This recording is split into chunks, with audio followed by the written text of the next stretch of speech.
Welcome.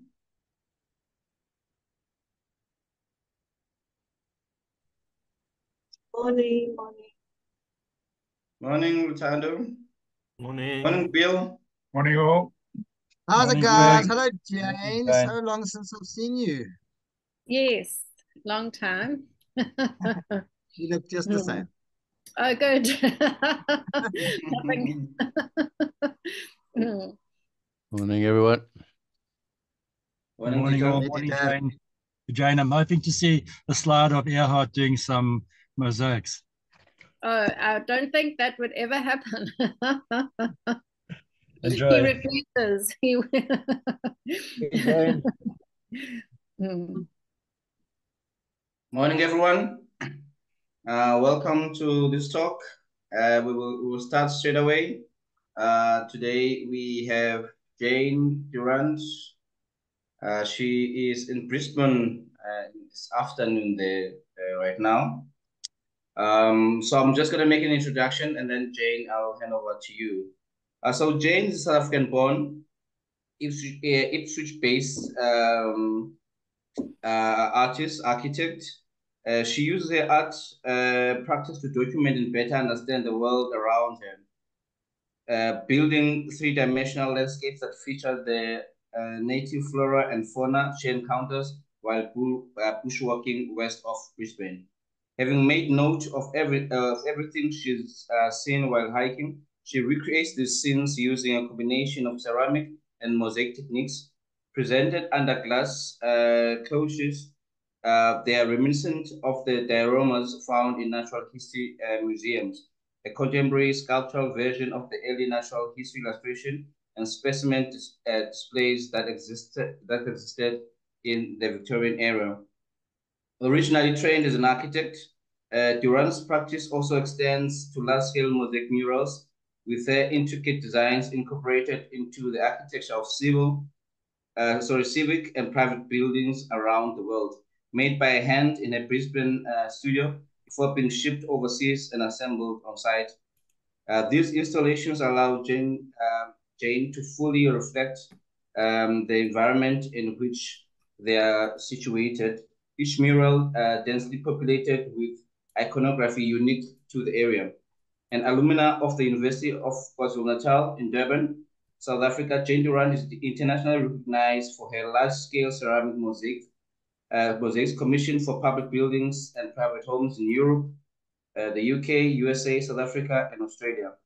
Jane was a finalist in the 2023 SAIA Awards for Ceramic Excellence and one of 6 artists showcased in the 2023 Museum of Brisbane exhibition, Clay Collected Ceramics. With her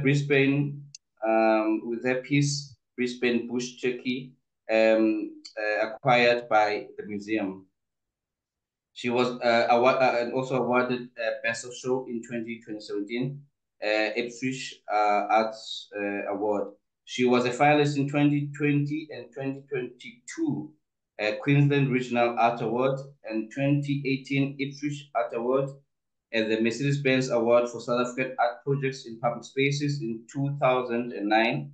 A solo exhibition, Living Ipswich, was presented at Ipswich Art Gallery in 2020 and Green, Red, and Black in 2023. And she completed a large public art installation on the wall of the Ipswich Mental Health Unit at the hospital titled All the Birds Singing in 2023. Jane, thank you for making time for us. The floor is yours. Great. Thank you very much for your introduction, and well, good morning to everybody, even though it's later for me.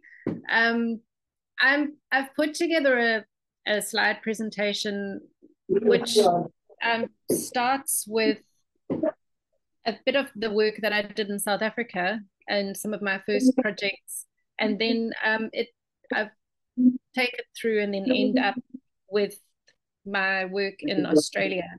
So some of you may be familiar with some of the pieces Sorry.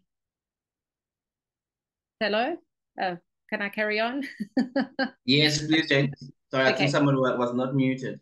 Oh, okay. Yeah, so some people may be familiar with some of the work, and yeah, hopefully it will be of interest. So I did study architecture at the University of KwaZulu-Natal between 1987 and 1994. I took 2 years out during my studies to go and work in Austria, in Vienna, which was a great experience. And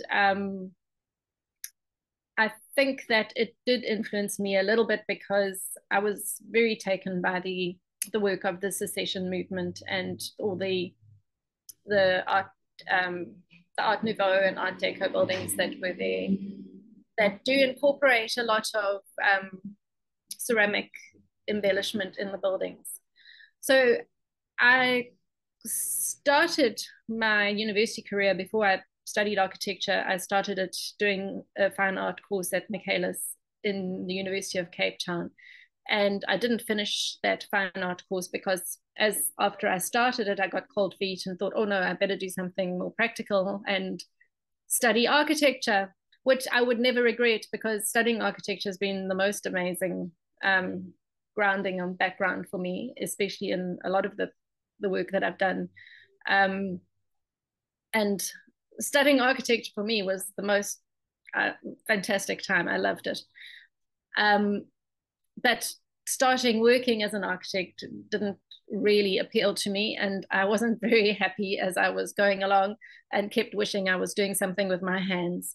And so one day, one of the technicians that I was working with in the architect's office heard me grumbling again about just wanting to make something with my hands and turned around and said, but just go and do it. And so I thought, oh, okay, and I did. So I kind of turned sideways and started doing ceramics and mosaics. And for me, that's been great as it has been a way of incorporating my interest in art and making things myself with architecture, because a great deal of the work that I've done has involved installing them in buildings and making the artwork part of the architecture. So I've started off with the building that everybody I think knows, the Constitutional Court building in South Africa, which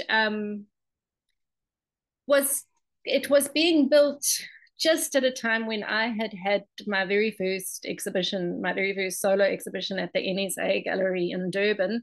And there was a call out for people to put in proposals for artworks around the building. And one of the areas in the building was the foyer of the main court with the columns. That's my little proposal, one of the pages of my proposals at the bottom when I sent in my proposal for this project. And the exhibition that I had just done at the NSA had been, I'd called it a forest of columns. It had been an exhibition of freestanding columns. And so when I saw this opportunity to put in a proposal for the columns in front of the court, I thought, that's fantastic. And I put in a proposal and I was really lucky to get that project. So that was a great launching pad for me, because that project was a very, that building is a very iconic building, and the project was in the news. And so it was a great way for me to start off a large scale artwork installations. And I designed the work because the architects had said that their vision was that the space should be representing the idea of the traditional African court being held under the branches of a tree, and that these were all kind of, the space had slots in the ceiling so dappled light could come in and that kind of thing. I used the idea of taking reference from indigenous trees, different South African indigenous trees, and just taking out a leaf shape or a thorn shape or a seed pod shape from the trees, and then representing that as ceramic or mosaic and putting it onto the columns. After this, what I had proposed was to cover the square part of the columns, and while the building was being built and I discussed with the architects, they wanted to read the concreteness of the column from the floor to ceiling. So we devised a way that I could break the work up into different panels, and so that the concrete would read in panels that would be reflecting the openings in the ceiling. So that's how that project came about. And it's a project that I always I felt very satisfied with it. I really liked the way it came out. That particular one that I'm showing now on the slide was representing the Strelitzia, which is the large Strelitzia that's found in KwaZulu-Natal, which is tree-like, but that's just how I interpreted it. I also made the conscious decision to use earth tones for the parts of the columns that touched the ground, and then air tones for the parts of the columns that would touch the ceiling. So that was how I approached that project, and it was great. I remember doing it. It was the installation of it on site was before health and safety. And I can shock Australians by telling them that I was up a scaffolding that was swaying with a little wooden plank with a nail sticking out of it doing this installation. I do have to say that health and safety did improve a lot. So the last project I did in South Africa before I moved here, we had a much better scaffold situation. But this was in 2003, this installation, and so it was quite dodgy. This is just an example of how I made all the pieces up in the studio. All the ceramic pieces that represent on the green side is the leaf shapes, and the red side, those are representing the lucky bean tree or the erythrina. So that's all the little pieces are made in clay and then glazed, or not glazed but fired, and then set out onto panels, and then I have to put them in, well, the different ways of then transporting the panels to the site has evolved for me a great deal over my time, all these years that I've been doing this. And so now I've got a lot of better ways of doing things than I used to do them. In that time, I did them in a way that was quite clumsy and often made my life very difficult on site. But nevertheless, the idea of making all the little pieces has never changed. This is another South African project that most people may know, the Melrose Arch development in Johannesburg.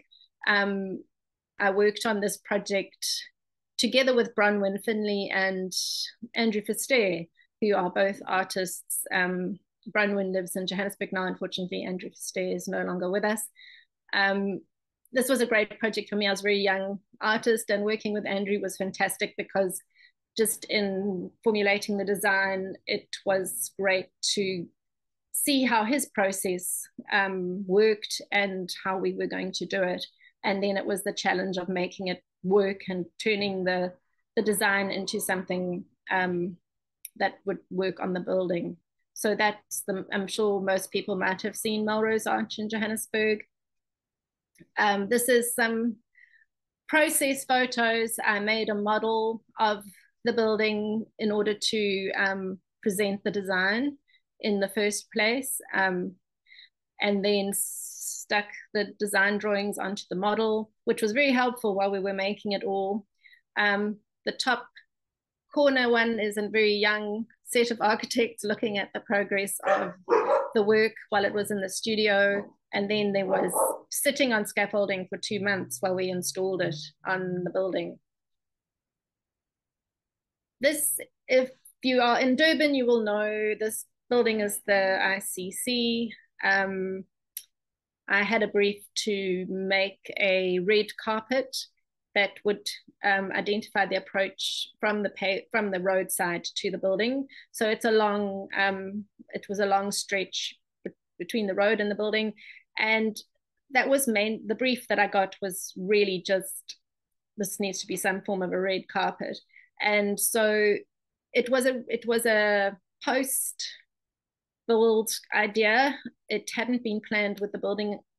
It had been planned only after the building was finished, because there was some confusion about which of those doors was the entrance door to the building. A little bit ambiguous. And so it was already paved. The area was already paved, and I thought, well, what's the best way to incorporate this work into the paving? So I did the design as a series of rectangular strips that I saw as kind of stepping stones, and that each strip, as you walked from the road to the building, would be slightly different, and you would have a journey of different experiences as you walked along that to the building.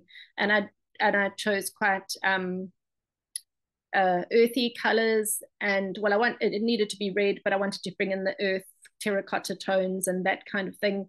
And I also chose a lot of references from sort of traditional African imagery in the work as well, because of its site in Durban. So those were the reference points. There's the whole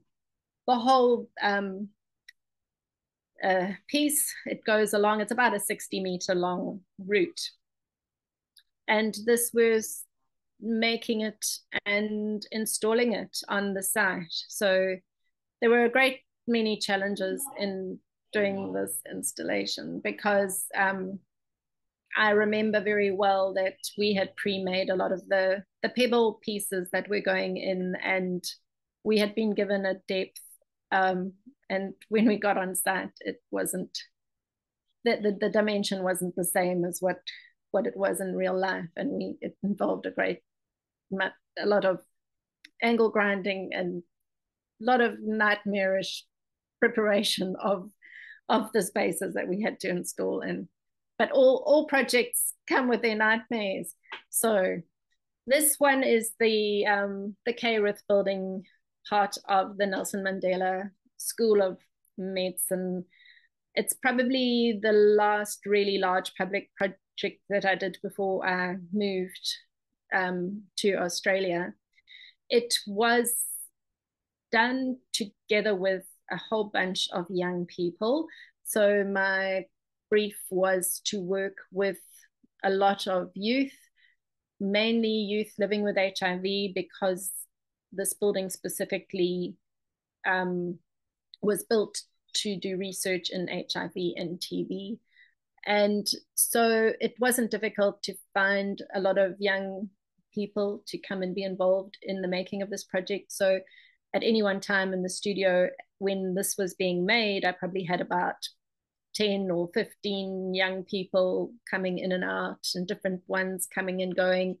And some of these youngsters, they're not young anymore.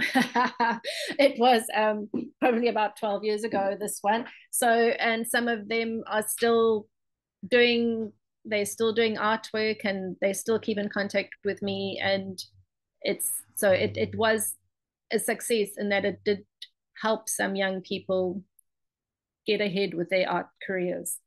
The brief from there wasn't really a brief other than identifying areas in the building where they wanted to have artwork. And so I tried to look at what the building was about. And so the round discs on the wall at the entrance way of the building all represent traditional African healing plants. So they're plants used in traditional African medicine. They all have the Zulu name and the English name for the plant around it. You can see in the little green tiles that we made. So we made lots and lots of little tiles with letters so that we could label all the plants. And so different young youth I would set it out, we would talk about the plants that we were going to use, and then they would make the mosaic pieces. So the things that I was in control of were the discs, the idea that they were all on discs, the idea that we would surround them all with green borders, that we would label them, that some basic color choices and that kind of thing. But I did let the young people who were involved in it have some of their own artistic expression in how they represented the plants. This part of the building is the stairway that is behind I'll go back, the big glass wall. There's a stairway going all the way up. It's about 6 floors, I think. And I think you can read this from the outside through the glass, and it doesn't read very well in sections, but it is the double helix that's just represented in dots. So we also made lots and lots of little dome shapes, and then people put mosaics onto them. So then the whole double helix can be read from the outside of the building through the glass. I also wanted to stick to specific color schemes, so I stuck with the reds and the greens for this, and it was linked with the blue. So some of these color schemes are then repeated throughout the building. These are just other ones. Details of the domes. We also did, in the same building, we did the walls of the cafeteria area. This wall had a wavy bottom because I imagine now the plants have grown up a lot more. This is just when they were only planted. So the idea was the plants all along the edge of the wall would grow up and then interact with the wavy line. And they were also based on the same plants that have medicinal, traditional healing qualities as we've got on the other side of the wall. But the other side of the wall, they are contained in discs, and here they were just on a wavy wall. But we also kept the little green tiles that labeled them and said what they were. So it would be lovely to see how those plants along the bottom have grown up now, and if they do sort of grow up and merge with the mosaic. It's just some details of that.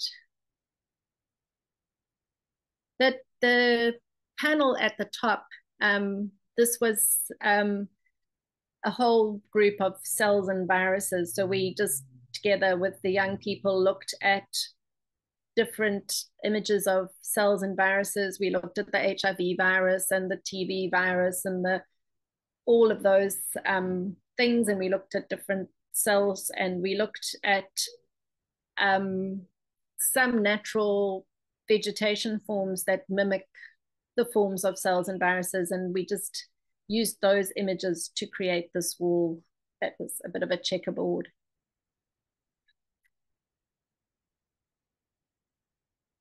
And in the same building, one of the last areas we did was this entrance floor, and we kept the green and red and blue, the same color scheme as the other part of the building. And because it's in Durban, we wanted to have a bit of an Eastern influence as well, and chose to do some healing mandalas, which are then the nod to Eastern medicine, and that created the floor insert. Right, so now this project is one that I did when I had first moved to Australia. It was really hard. It was, I did it in 2015.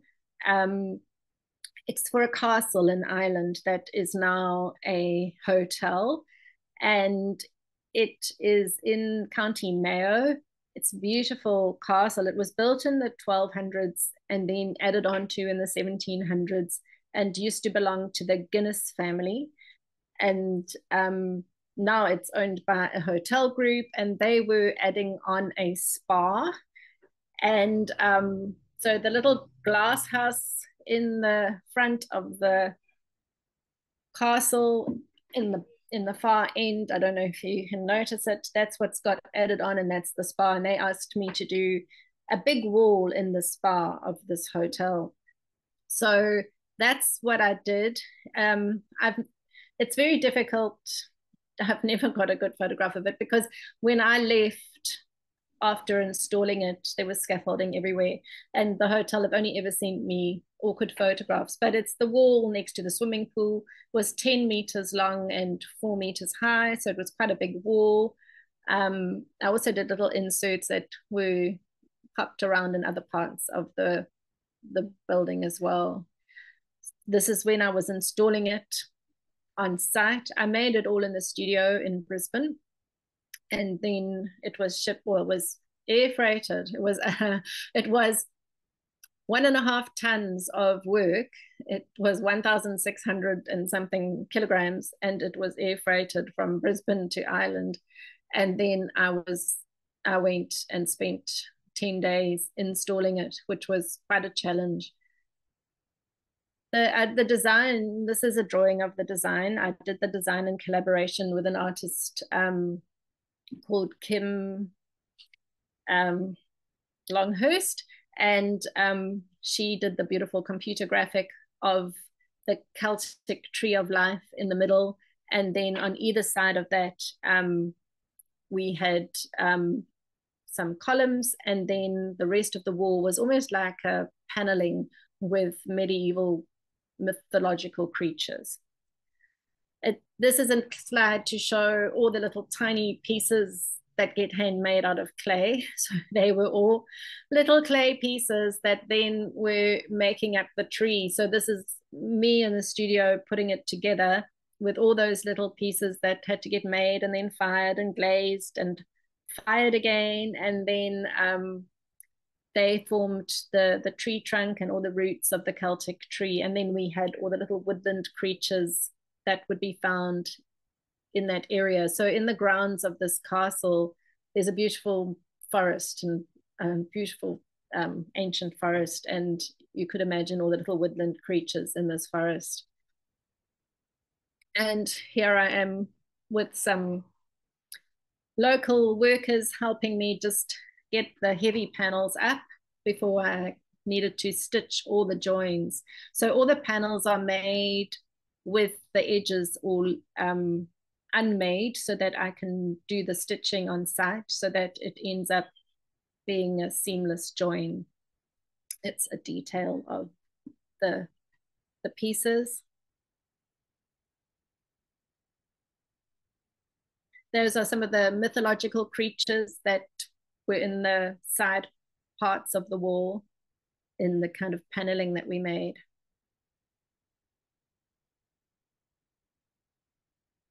And the capital of the tree, we referenced, oh no, I've gone blank. What's his name? Oh, I won't even, I've gone completely blank. Anyway, his leaves, everybody will probably know exactly. The arts and crafts guy from Ireland, and now I've gone blank and I can't remember. I also made some panels for the reception desk at this spa.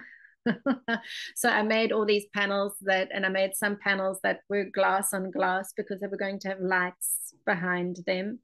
So, and that's the reception desk with all those panels in it. And the 3 middle panels have light behind them. So they're all the ones with the glass on glass. This is the boxes that all of those pieces got packed into at the studio I had in Brisbane, and where it was made before it got sent to Ireland. So it was a great, a lot of organizing and planning and getting things all packed up and then sent off, and organizing forklifts to get boxes down from my studio, which was up on the top floor of that building. So it was quite a stressful whole operation. This is back in South Africa. It's a little spa, hotel and spa up in Bushman's Kloof, which is near Clan William, and it's a Clan William cedar tree, which is quite an endangered tree in that area. And the hotel actually has a special little nursery where they're trying to grow these trees and get them to be growing more in the wild in that area. They're quite strange trees. They're like a cross between a kind of a conifer and an acacia. So it was quite fun to make this piece. It's was all the little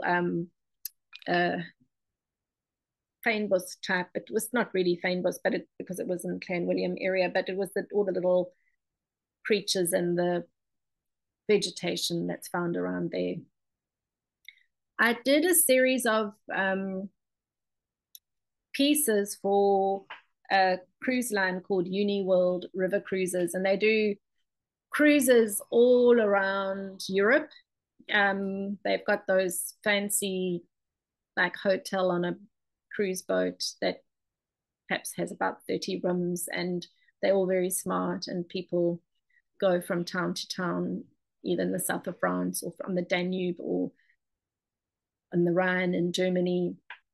And this particular group have a love of the idea of having a leopard lounge. So in every one of their boats or ships, they call them, they have a leopard lounge. And so my brief for this was to create a leopard scene.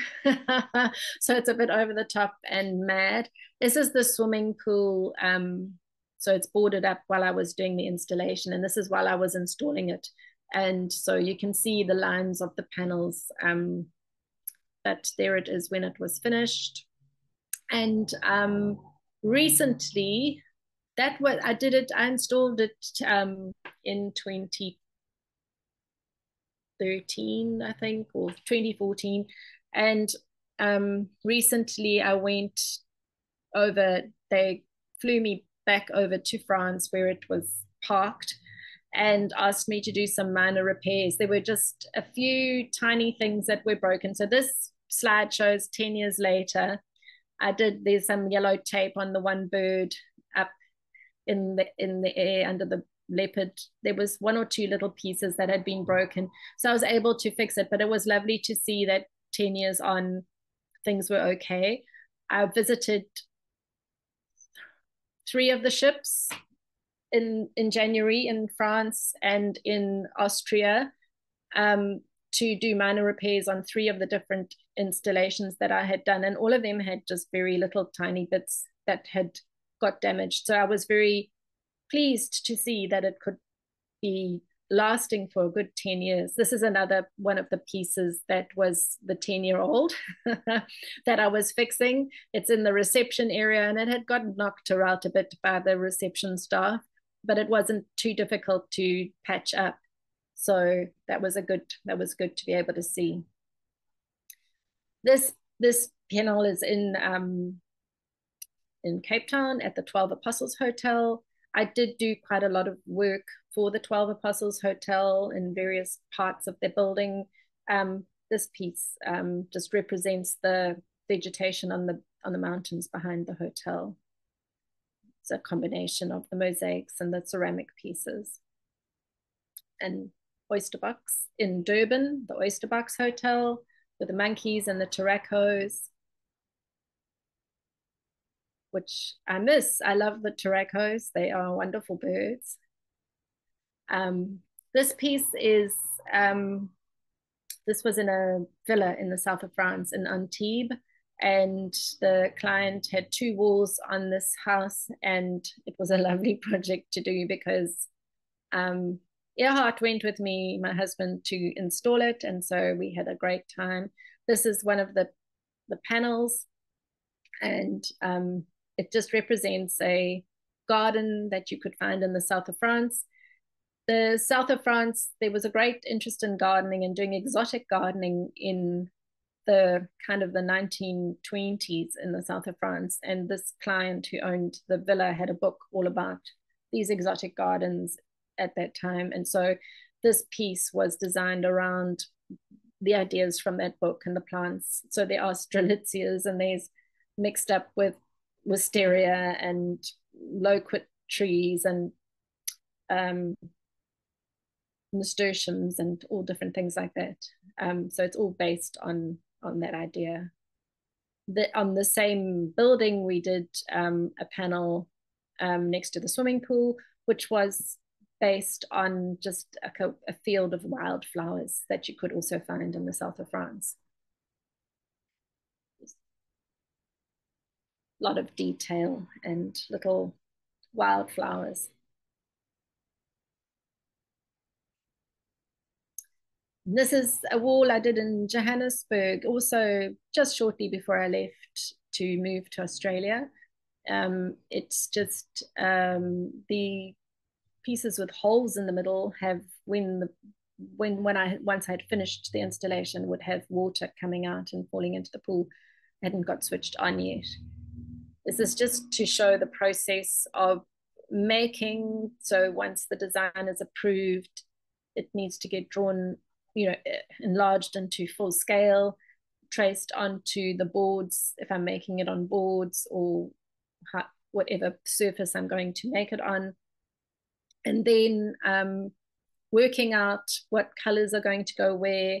I usually make up a color board and give each color a different number, and work out what sort of tiles and what sort of pieces are going to be used in what position to make up the final piece. This is a piece I made in Brisbane, and it was for a house in Los Angeles. So it's in Los Angeles, and it was quite fun to go and install it. The client was very nice. They had a guest house in their garden, which is probably bigger than my house. And they put me up in their guest house, and they took me out to the theater. And so it was nice. And the idea for the design was to create a succulent wall, because in Los Angeles and in California, it's very dry. And I also did some of the native lizards that are found around that area. And the client wanted some hummingbirds as well. So I had some oversized hummingbirds as well. This is when I was making it up in the studio. It's made onto panels, and in the same way, leaving the edges of the panels so that when I was installing it on site, I could join the panels. Sorry, Jane. Yes. How safe is it to transport an intricate piece like that from Australia to LA in terms of getting there still being intact? Yes, it is tricky. I did have to pack it really, really well. And so I've always used, there's a packing company called Rebel. They started in South Africa, in fact, and they also in Australia. And they make up amazing purpose-made crates. So I would always meet with them and say, this is what I need. And we would design the crate so that I could pack each panel individually, but then put it all together in a safe way so that it could transport. I've very seldom had any breakage in my transport of the work overseas. I think if it's well enough packed, it's not too bad. Usually, because we pack them into crates that have to be picked up with a machine, so they have to be picked up with a forklift or something like that. It's safer, because if you have something in a small box that people can chuck around, that's when things start getting broken. So I've had much more breakage with my smaller pieces that have gone to galleries that are in a small box that can go in the back of a courier van, where they put it upside down and all sorts of horrible things like that, than in the great big pieces that go in the huge crates, because the only way people can move them is using a forklift. So Okay. yeah. All right, cool. Thank you. Okay. This is also something I made in Australia, but then shipped to South Africa and went to install it in Cape Town. It's in Sea Point, Green Point, Mulle Point, and it's it's a penthouse of an apartment. It's a big wall next to the entrance staircase. So you go up in the lift and come out the lift and look at that wall. It was just fun. It has no special meaning. It's just a crazy client. This was for a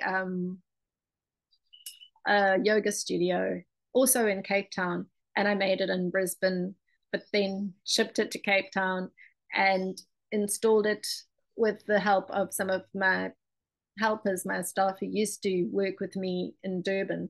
So it was a nice opportunity to work with them again. Here it is in Brisbane in the studio being made, and then all the pieces that got made for it.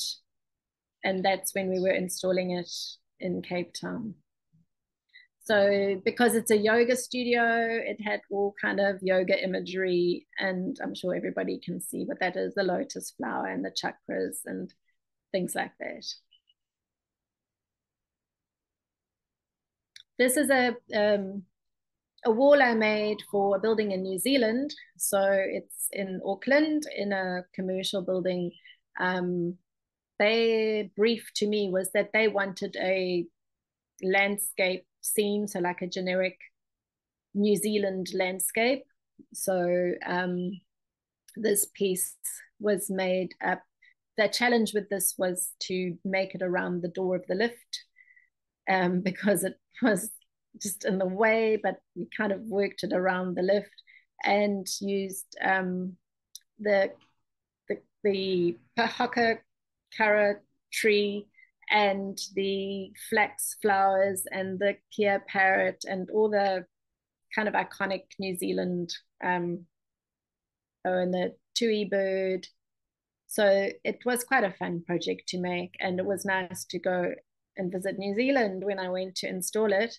This is making it in my studio in Brisbane based on the drawing. And this is in New Zealand. I hired a handyman who could help me install the heavy pieces, and I just needed him for the day, and then I could do all my joins. So this next project is a public art project that I did in Australia. I did it in the first year that I was here. I arrived and we had no money and it was very stressful.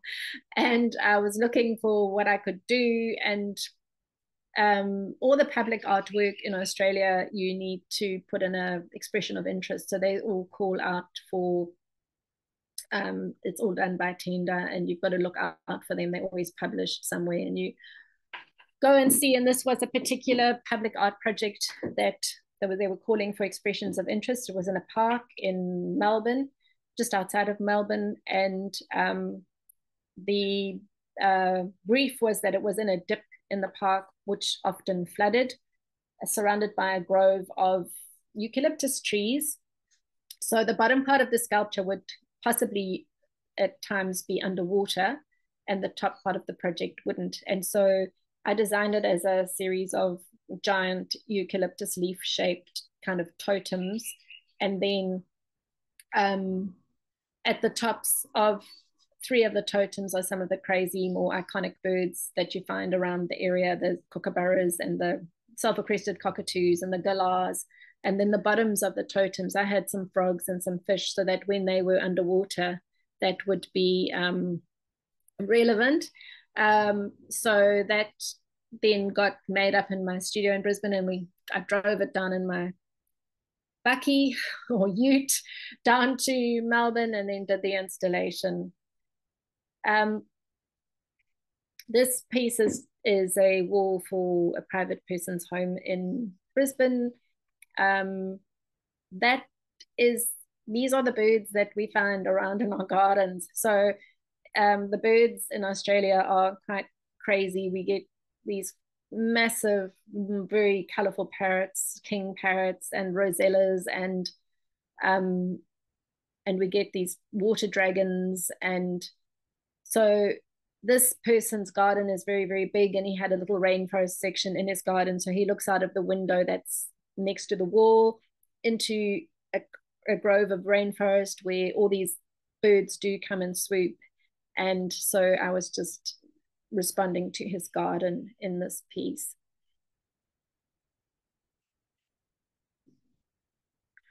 This is another client who wanted a wall insert. They have their property is also bordering a national park with a great deal of rainforest in it. And when I've gone walking in this rainforest, these particular crimson rosella birds they just fly all around all the time. So they very much, in terms of what I think, they kind of very indicative of that area. And the king parrot also, which is the parrot with the green wings and the red body. It's quite crazy when you're going walking in the bush and then you suddenly come across these birds, because when I first arrived in Australia, I used to think, oh my God, all these things have escaped from a pet shop, but they hadn't. They actually live here. These are just some pieces that I started to make, because when I did move to Australia, so while I was in South Africa, a great deal of what I did was installations on buildings and public art projects and that kind of thing. And I had a lot of that type of work, and I had built up networks around being able to do that kind of work. And when I moved to Australia, I slowly but surely lost all of that, because it started, I mean, in the beginning I made some pieces that got sent to South Africa and so on, but it just became more and more expensive to do that. Australia is a very expensive place to live, and it's a very expensive place to make anything. And so a lot of the overseas clients that I used to have, who would ask me to do work, became appalled at the prices that things had to become, because I could no longer make things at the prices that I could make them at when I lived in South Africa. It's just impossible. Everything is a million times more expensive. And so I had to do something to try and keep going. And so I began to do a lot more of my own work and have exhibitions and be part of galleries and that kind of thing. So while I'm aware, I've gone through a phase of not doing as much work on buildings, I've been doing a lot of sculptural pieces and other clay work, which has been good in a way, because it's helped me explore and grow my skill in ceramics. But it's also been, it had been a little bit, I missed doing the big installations on buildings, but I did do one last year, which I will show you as well. But these are just some of my exhibition pieces. This is a set of little wall panels of Australian native plants. So one of the things that I found when I moved to Australia was that I really, really struggled to feel any kind of sense of connection to the land and the flora and fauna, and everything was, I hated everything.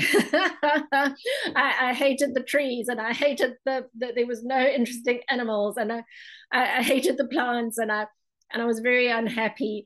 And after a while I thought, oh my God, I'm going to have to work out a way to cope with living here. And so one of the things I did was I started joining a bushwalking group. They call it bushwalking in Australia, if you go walking in the wilderness areas. And as I joined that group, I became more aware of and more interested in learning about the native plants and birds and the creatures, and learning their names and identifying them and finding out about them. And so the more that I learned about them, the more I could start appreciating them. And so I started making myself make them. And by making these things, it helped me get a connection to this place that I'm living in. So that is part of how the process of making the artwork has helped me feel like I can cope with living here. There's the Banksia plant. Banksia plant is a beautiful plant, which I think now it's related to the protea, and it comes in many forms. There's lots of different types of Banksia, and they are quite interesting. They've got all these crazy leaf shapes, and they are beautiful plants. The other thing that I became really interested in was the Australian birds, because they are the most interesting fauna in Australia. They are amazing, amazing, beautiful birds here, and we can go walking in the bush and spot really, really beautiful, colorful, crazy birds. And so one of the exhibitions that I had, this is just one of the exhibitions that I had at a gallery. It was almost like a bird watching journal. So I was including all the birds that I had seen on various walks that I had done around Australia. So all of the birds that I made for this exhibition, I had seen in a setting. So the pink pot at the end, which got bought by the CEO of Nike in America. So it went off to New York.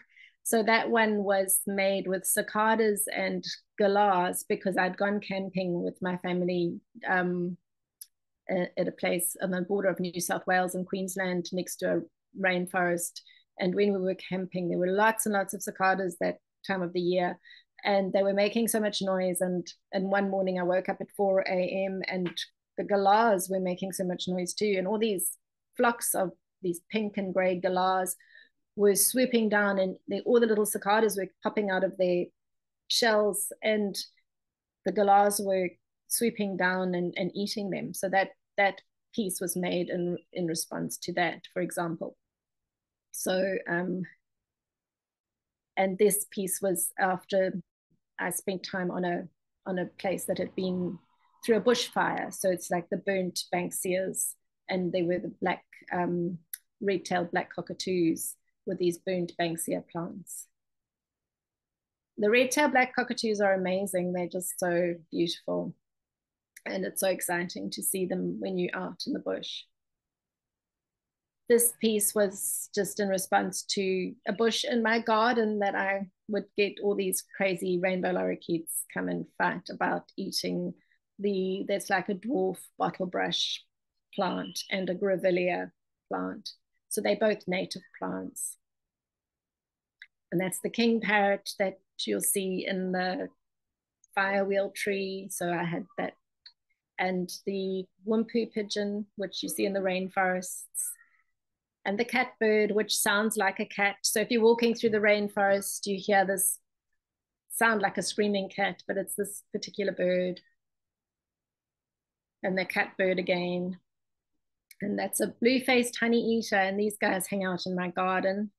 And they're awesome. They like eating all sorts of things, bottle brushes and any kind of nectar.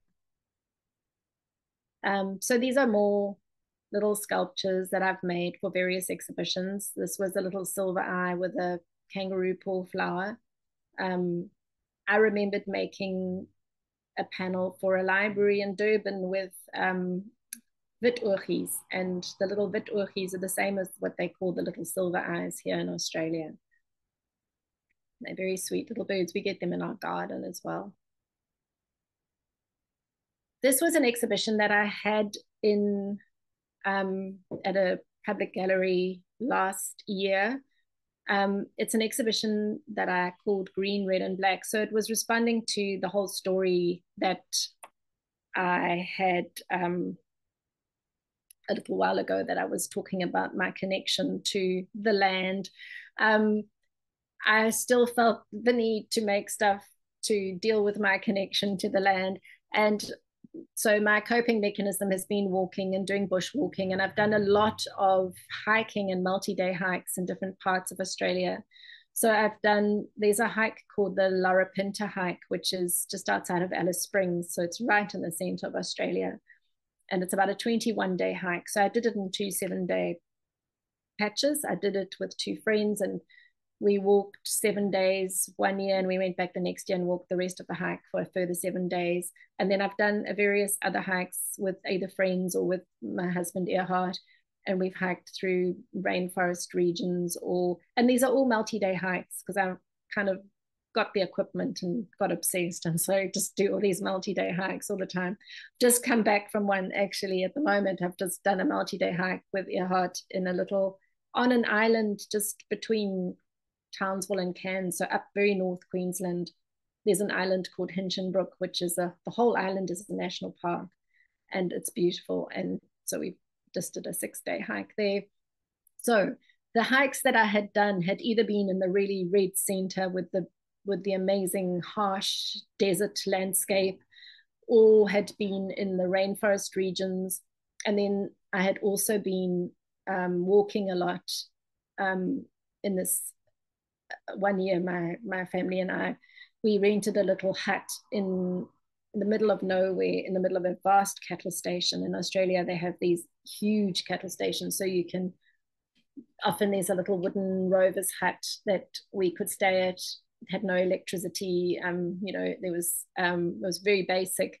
and it was in the middle of this vast area that had been burnt by the 2019 bushfires. There was massive bushfires at the end of 2019, and we had stayed there over Christmas that year. So everything had just been burnt, and it was like an apocalyptic landscape all around us. So those were my experiences with the black landscape, the burnt landscape, the green bush rainforest landscape, and the beautiful desert red center landscape. So I made 2,000 tiles, and these were installed in the gallery, and each tile was based on an experience, something I'd seen on one of my bushwalks. So I made them in a way that, because when you're walking, you see things differently. So when you're walking, you see things very close and very far away at the same time. You look down at your feet, or you look at the bark of a tree that you're walking past, and then you look up and you look in the distance and you might see a vista. And so I wanted to include all those different scales so that you got the idea of the far away and close up and the texture. And then you would spot a bird, or you would spot an insect or something like that. So, or a flower, a little wildflower, or a grass. And so each of these tiles that I made would represent something I had seen on one of my walks. And that was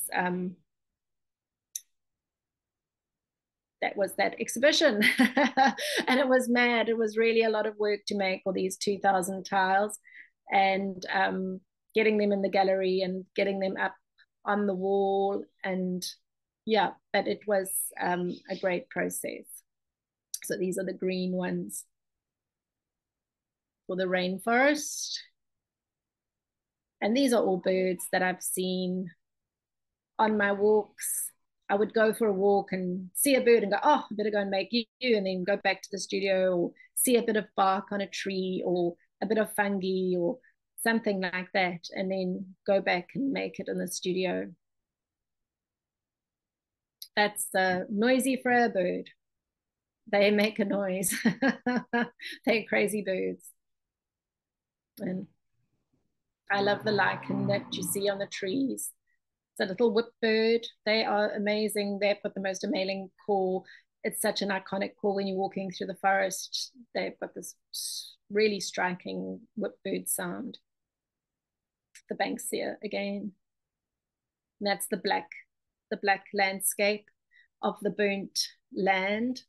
I did find some little skulls and skeletons of some creatures, and I found some little microbat skeletons. I put one, I don't know if you can see it, but I squashed a whole little microbat skeleton into the clay and experimented with putting it in the kiln and seeing how it would work. And I didn't fire it too high, and so the little bones kind of just merged with the clay. It was amazing. So that's the black burnt landscape. Then I did a pot. This is quite a big pot. It's about 1.5 meters high. It was made as a commission from the Museum of Brisbane. They did they put together an exhibition called Clay, Collected Ceramics, and they invited 6 artists from around Queensland to showcase their work.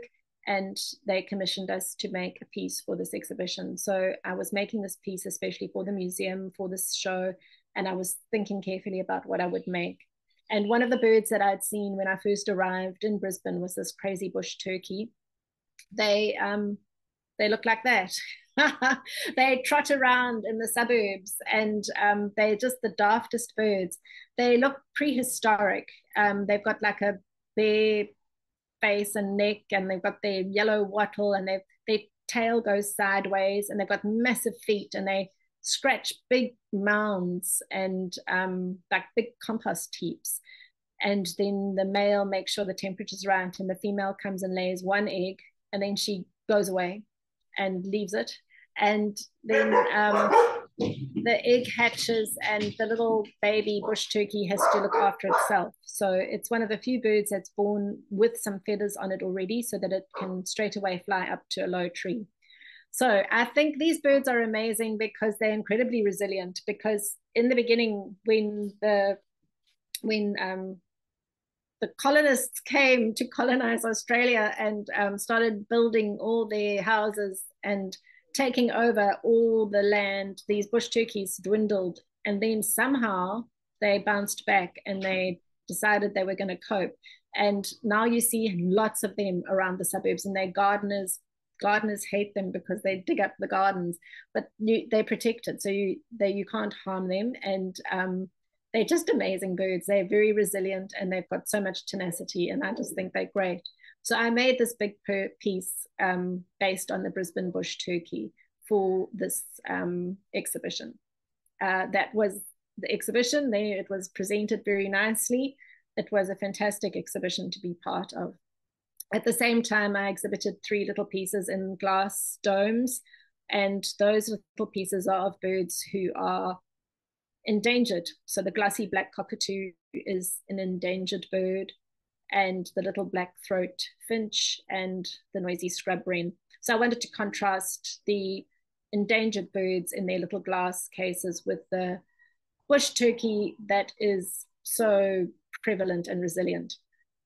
And then the other artist's work was around what I did. And this is just some other work that I did for exhibitions. This is an exhibition in Sydney. I made some large vessels for. And then the last thing I'm going to talk about, and then I won't talk anymore. The last thing I'm going to talk about is a project that I did last year, which is a large public art project for a mental health hospital in Ipswich. And it was also one where I was invited to put forward a proposal together with some other artists, and then I was very lucky to be chosen. And it was this large concrete wall at the entrance of the building. And I had to think about what I was going to do there. So I proposed these metal strips which represented the strata of the rock in the region. And then onto these metal strips, I put some discs, and the discs all have birds found in the local area. So it was called All the Birds Singing. And it also, as well as the birds, the discs have representations of some of the plants in the area. So the idea was that they had like a healing quality. The disc and the birds and the plants would be a positive thing for the mental health institute. It's not an institute, it was a hospital, sorry. So it was a difficult project to install because the way it was designed, and you can't see from there, the way it was designed, it was impossible to get any kind of access close to the building.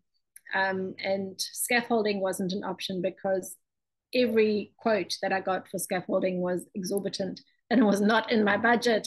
And so the boom lift was in my budget, but I had to get a very large one that could sit a little bit away from the building and reach right over into the building, because there was no way we could get any kind of lift close. In the beginning, when I had done my budget, I had budgeted for a scissor lift, but the architect designed the building in such a way that I couldn't get a scissor lift up to the wall. And so I had to make a plan. So we had this boom lift and started installing it. It was also a nightmare to get a person to help me, because Australia is very, very strict with all their health and safety rules. And I had to get a person with the right ticket for an over 11-meter boom lift. And I had to get so many things that I had to do to be able to just walk on the site in the first place. So it was quite a challenge, but we did it. And that's starting to install all the metal strips that I had going in first. And then once we had put all the metal strips in, we started installing the discs. And then I had to go up and do little finishing touches on the discs and get it all done. And that's how it ended up. It is quite, that's a view of the building but I'm sitting up at the top of the boom lift for that photo. So you normally see it as a pedestrian or as a car driving up the road, and you just look to your left and you see the wall of the building. So you don't normally see it from this vantage point. this is a photograph taken by the client's photographer. So it's quite nice to see it reflected in the glass. And that glass is a walkway connecting one part of the building to another. And it's a double-story walkway. So people can walk along that walkway and really get close to looking at the work. This is taken from that walkway looking out. And I think that's all. Yes, it is. That's all I've got. I was starting to think maybe I was talking too much, and you would all be thinking, when is she going to finish? No, not at all. When a presentation is good, then you can just continue uninterrupted. Thank you so much, Jane. It's also amazing the size of those circular pieces that you have there. From a photograph, you can't really appreciate it till I saw you next to it. That they're actually not small at all. Those circular pieces. Yeah. Yeah. So just thank you so much. Great... The artistic flair is just absolutely amazing. And that most of your pieces where you have a bird and then at the background you have a pattern that's also quite intricate. So I mean the big question is, how long does a typical piece take? Let's say 2 meters by 2 or thingy, and then in terms of your designing of it, and then putting the tiles on it. Yes, it does take a long time. It's very time consuming. I think that's the most difficult part of this kind of work, is the time it takes. And when I was still in South Africa, it was easier because I used to have quite a full studio with a lot of people helping me and working for me. And in Australia, I can't do that because I can't afford to employ anybody because it's too expensive. And so it's become very, very difficult for me to make these things. And I've got to rely a lot on volunteers. And so it depends on how many people will be working on a piece. If I'm just working by myself, which I have to do quite a lot since I moved to Australia, it would take me, if I was doing a meter by a meter piece, it would probably take me 4 weeks working every single day. So it's very time consuming. Luckily, I do have some volunteers who come and help me as volunteers because they want to learn, but it's difficult because you can't rely on volunteers to be there all the time. Yeah, so, but also it might actually compromise your quality you want it if you have volunteers. Yes, that's the other thing. So it's quite difficult to manage volunteers. So often I get people who say they want to volunteer and I just have to say, oh, I don't really have anything to do at the moment. And so you have to make sure you get the volunteers who will accept you kind of saying, no, you can't do it like that, or we have to change that. Or the volunteers that I do have now are ones that have volunteered for me for quite a few years, and they know what I've taught them what I want to do, but it's hard to get them to come all the time. So it is difficult. Yeah. I mean, I always try. I mean, every time I do something and meet someone, for example, I did a workshop for kids, and a young boy who was 13 years old, he's from Japan. He came to my class and he showed so much promise. So I said, does he want to come and volunteer? And he comes from time to time and does some things for me. But at the same time, you can't just exploit volunteers. You have to, at the end of the day, pay some people. And Australia is so complicated about, once you start paying people, you just can't do it because it just becomes so expensive. Yeah. Okay, I've got hands, Monique, and then Ken.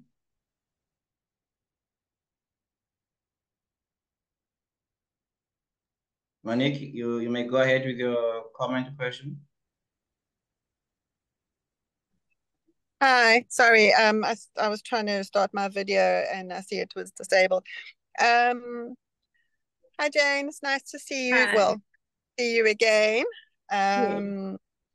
It's sure, I have got a serious case of the fangirls here. That is so beautiful. Your work is just so beautiful. Thank you for sharing it with us. I know I've seen quite a lot of your work here. Every time I go to the airport, I see your work.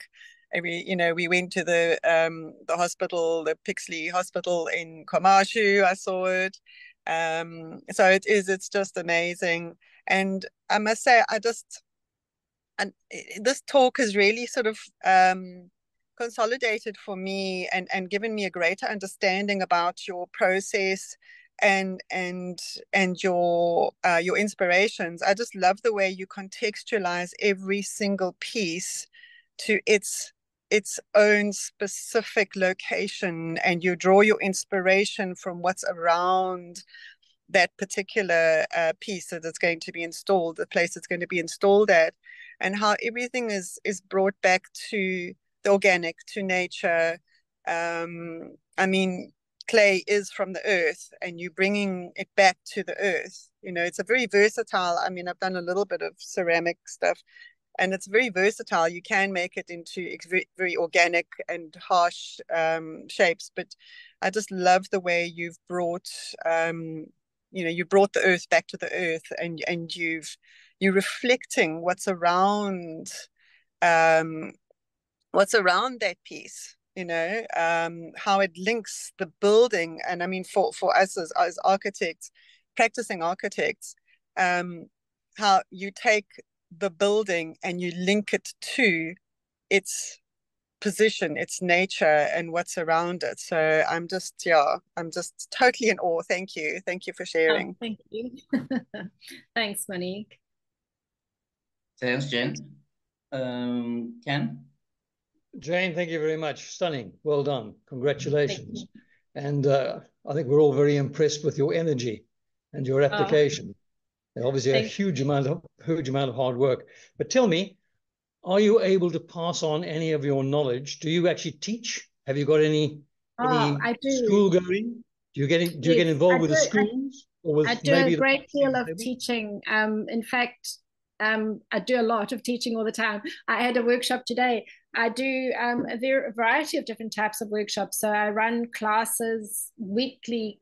Well, I do termly classes kind of on fortnightly for people who want to come and learn to make things. And then I also go into a lot of schools. And next week and the week after, I'm going to be working with the year 11s and 12s at a school, a state school in Brisbane. I also do what I call a masterclass once a year, which is like a 7-day intensive, which does a whole process of doing like a building installation. We do it a mini version.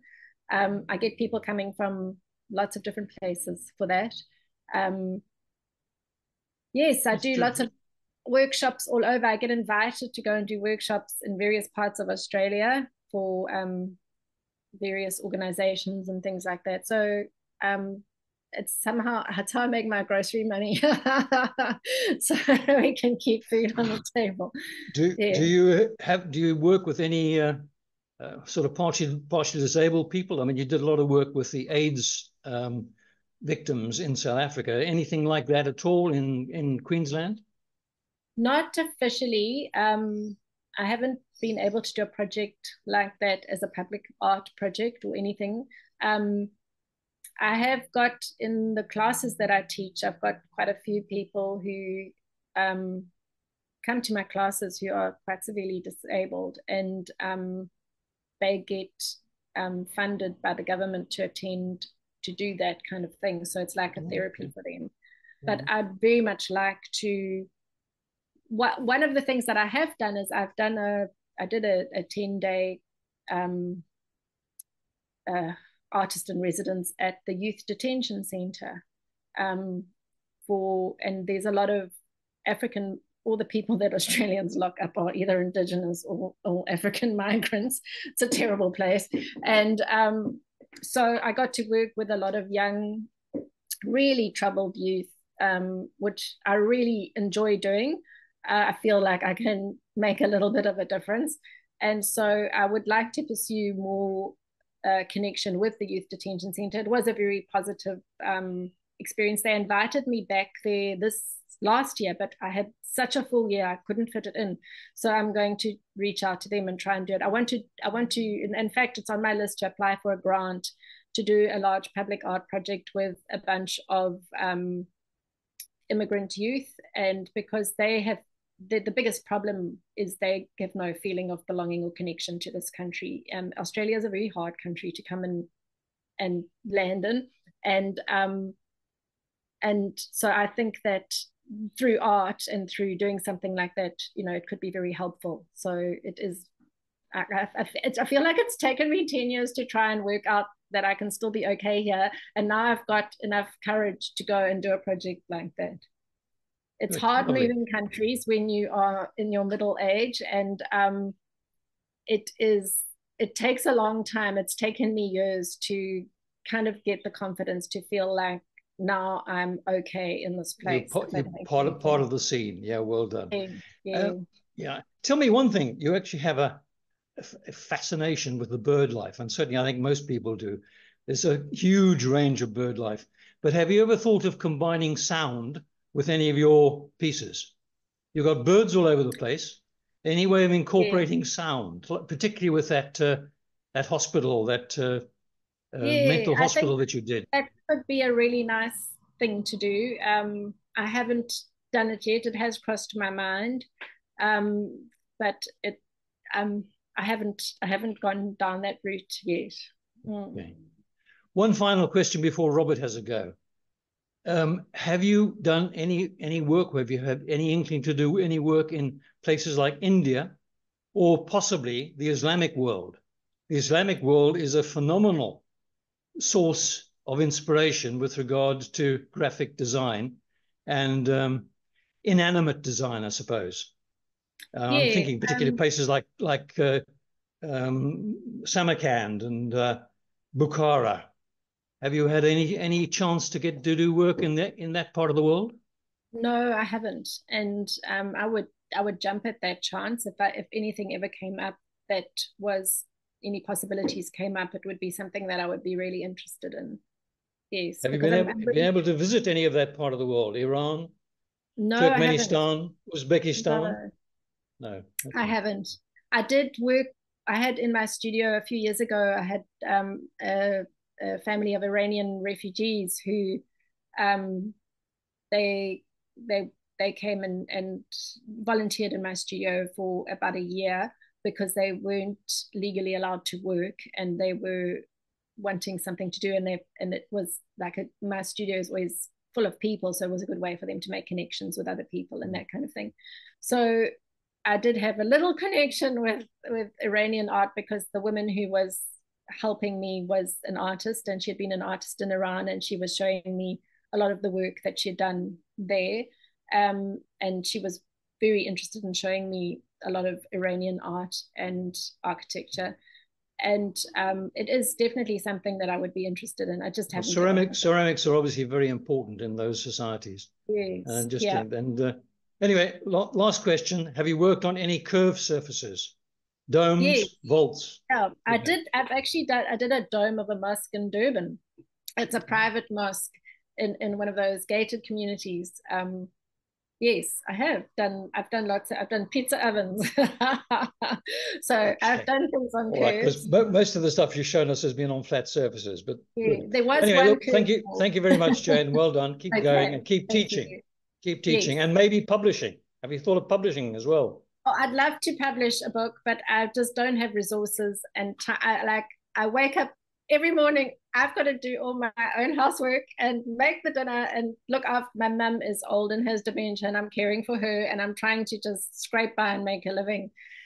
And it's hard work, and it's work all day, every day. And sure. But tap if someone the came big along companies. and wanted to publish a book, I would be thrilled. tap the big companies. Approach BHP, somebody like that. Anyway, well done. Thanks so much. All the best. Robert?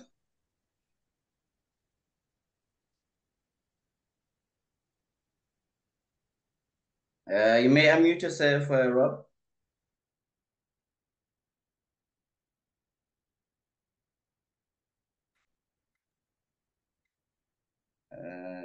He's gonna come back just now.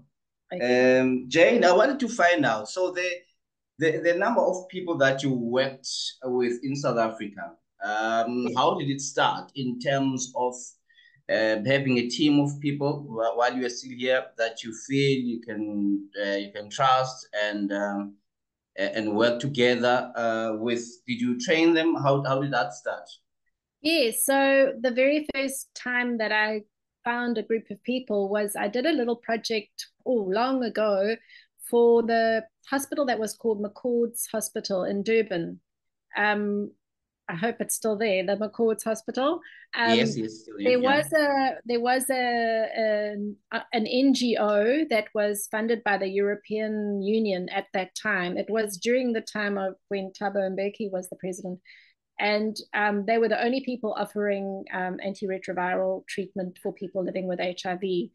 And at that time, that organization had a little bit of money and they were looking for an artist to come and do some workshops with some of the people who were living with HIV and to skill them up and train them and do a mural on the side of the building that they were using.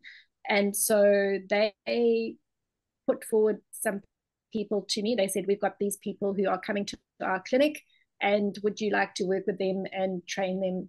So I met this group of people and we did the project together and they were such a great group of people. And they ended up, most of them ended up staying and working for me for the next 9 years. So that was a core group that stayed with me for a long time and they had all come from that project.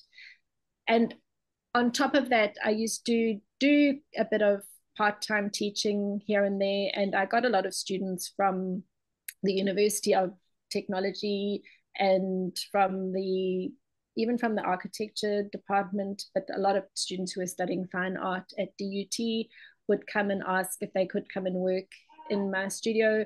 So it was always easy to find people. And then when people really clicked and worked well, they stayed for a long time. And I'm still in contact with a lot of them as well. We still communicate via Instagram or whatever and see what they're doing. In fact, that project, the mosaics that are on the airport, that was a project that came up just before I left Australia, and I handed it over to a group of those students who had been working in my studio for quite a few years. And I said, here you go, take this project and do it. And they did it all on their own.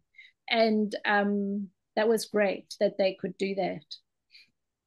Lovely. Robert? Hi, everybody. Thanks, Skura. Jane, lovely to hear your presentation. And I don't need to say how extraordinary your work is. Just on a practical side, the work that you do for private clients and ends up in private homes, the work that has been acquired through galleries will always be, we assume, very well curated.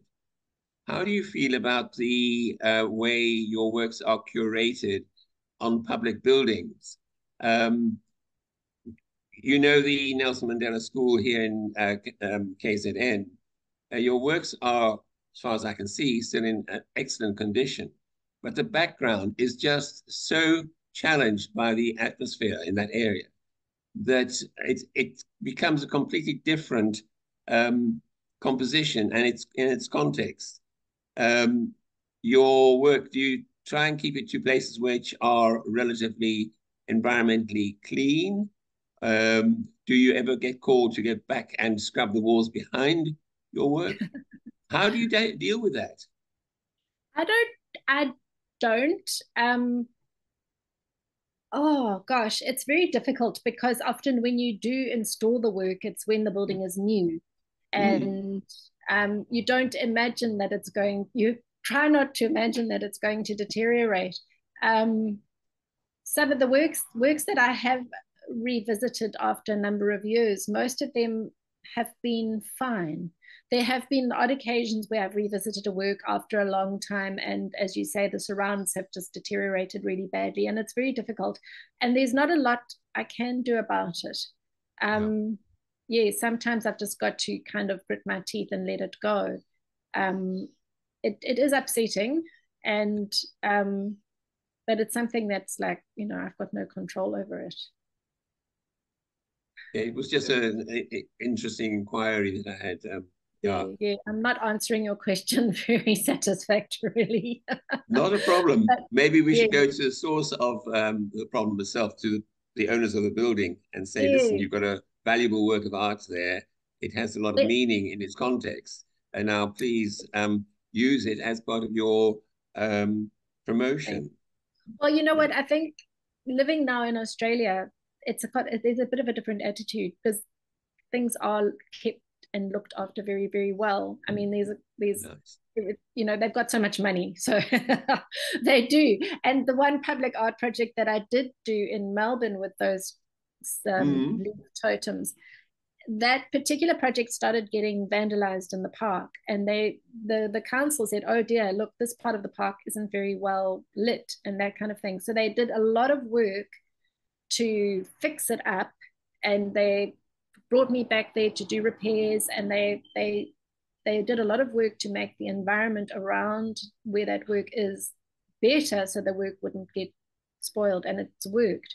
So I think, you know, if you've got the resources and you've got the money, you can keep things beautiful.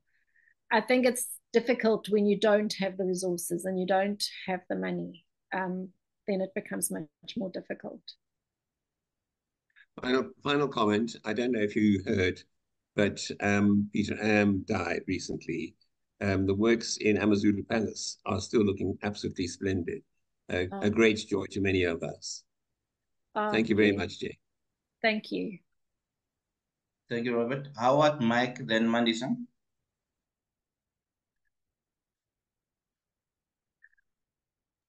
Howard, you can go ahead.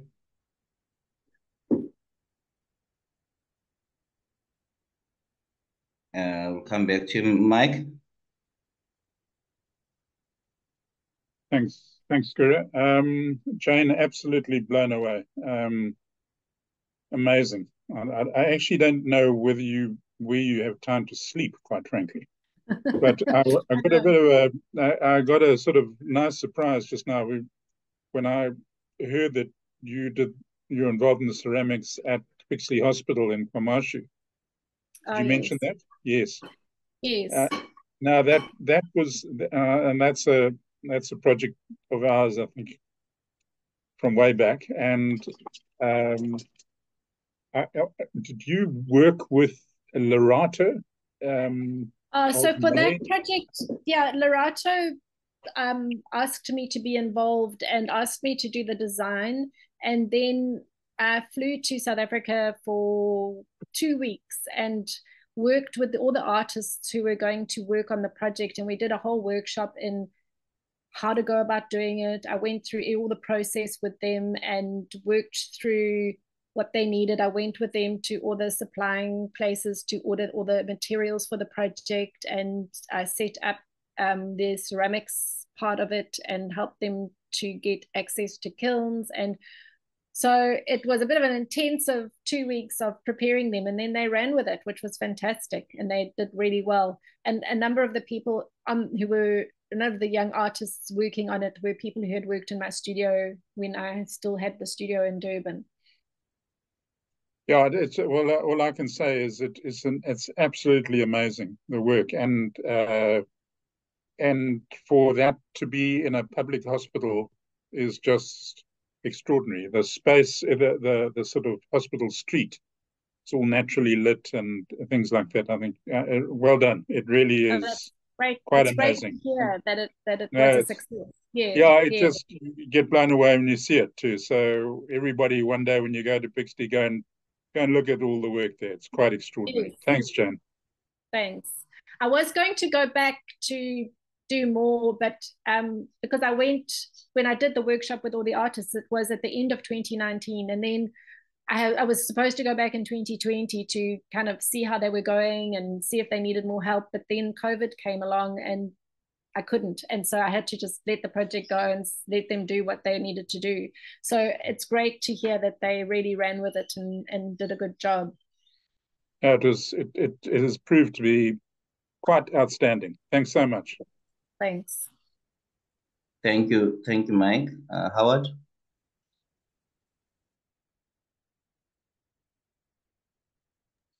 I think there's a trick in unmuting. Mandisa? Thank you, Skura. Greetings all. Thank you, Jane, for your presentation. My question is regarding your move. I work a lot with young people, and I've seen that there's a challenge with succession and imparting the skills. So I'm looking at a person like yourself that you've moved to Australia, and you already had a lot of work going on in South Africa, and you had a group that you're working with. I know at the time when you moved, virtual was not really happening until COVID. So there was a time when someone wanted to work with me. My company is turning 20 years, but I realized that I can't allow them to join the company, and I thought of franchising at the time. But I'm thinking about a person like yourself. Have you considered having a branch in South Africa, because you had already done so much work? For a person like yourself in Australia, if you had continued with some work in South Africa, maybe trained someone, partnered with someone in South Africa, that work could have carried on. But also architecture was a natural skill when it started, but when it became articulated and became literature, more people could get into it and it could be more organized. So a skill, a person with your skill, you may find that you do the work naturally because it's your skill, but you've come to a point where you can actually document it and have a branch in South Africa. Have you considered that? Because I think that would be very wonderful for you. Thank you, Skura. Thank you. I have thought about it, and it would be lovely. I would love to do that because I still have connections with people who worked with me in South Africa. My main problem is not having enough funding to do something like that. Even though I've done a lot of work and I work and work and work, I really don't make a lot of money. And so I don't have any extra funding to take on a project like that. I would love to, but I'm just kind of stuck with getting by day to day at the moment. I think just as a follow-up, the move to Australia, you said that it was difficult. So I think you will have more time and clarity now to think that you've settled and you say that you're finding your way. I think that those thoughts will be good to come back because you find that at times, even if it's not funding, when you find partnerships that are meaningful in South Africa, you've got a whole community that is here listening to you. It's a whole crowd, actually. More people came out. But I think it's good to revisit those thoughts because more than funding, you can find meaningful partnership that may not necessarily need financing, just partnerships. So, but thank you so much. I enjoyed your presentation. Thank you, Skura. No, thank you very much. And I will definitely keep it in mind and keep thinking of it. It is something that would be really great to do. Thank you, Mandisa. So Jane, if you were to compare, I know that in terms of a business, architecture takes a while to get to the money part. If you were to compare the two, if you were to compare architecture and what you do now, do you feel you're better off in terms of the business sense of it or business side of it? Do you enjoy what you are doing better in terms of what you put in versus what you get out? Yes, because when I make a work and I put it somewhere, I get a great deal of feedback immediately, and it is often really wonderful feedback, and it's great. It makes you feel good, and it makes you feel spurred on to do your next project. I know from living with an architect and knowing lots of architects that you don't easily get a lot of great feedback. When you're working as an architect, you do so much work, and so much of it you just get, so much of it you just have to make compromises, or it's so hard to get that. You may, maybe years afterwards, somebody might go, oh, well, that was actually a nice building or something like that, but you don't get that immediate feedback. So for me, the work that I do, I really enjoy it. I love working. So if I have any day off, I think, oh, I'll go in the studio and make something. I love sitting and working with clay and making what I'm making and doing the work that I do. And I love planning projects. I love doing big installations on buildings. I really love it. And invariably, you know, it's really lucky. I'll put up a project and then straight away I'll get feedback from the client, and it will be great. And that's so lucky, and that's so lovely, because it really then makes you feel validated and makes you feel like you want to carry on. And I know that in architecture, that's something that's missing, and people don't often get that. All right, yeah. Howard, are you back?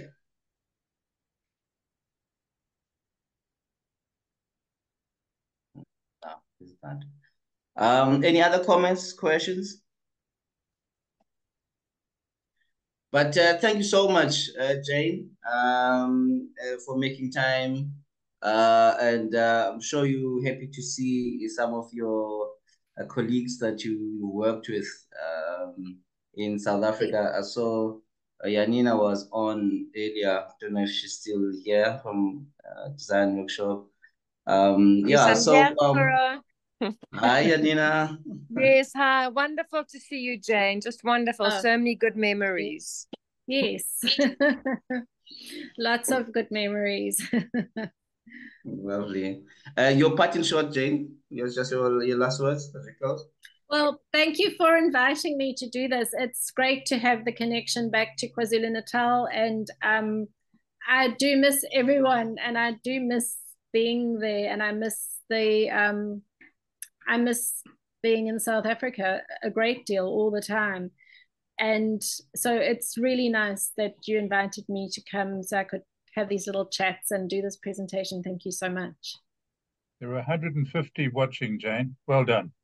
Oh, thank you. Yeah, yeah, probably a record. I think we had 170 at some point. Thank you so much, Jane. Okay, thank you so much. Yeah, and thank you everyone for joining in. Okay, thank you, Jane. This is Professor Ambrose Adebayo. Thanks, Jane. Oh, thank you. Thanks, Jane. Thanks.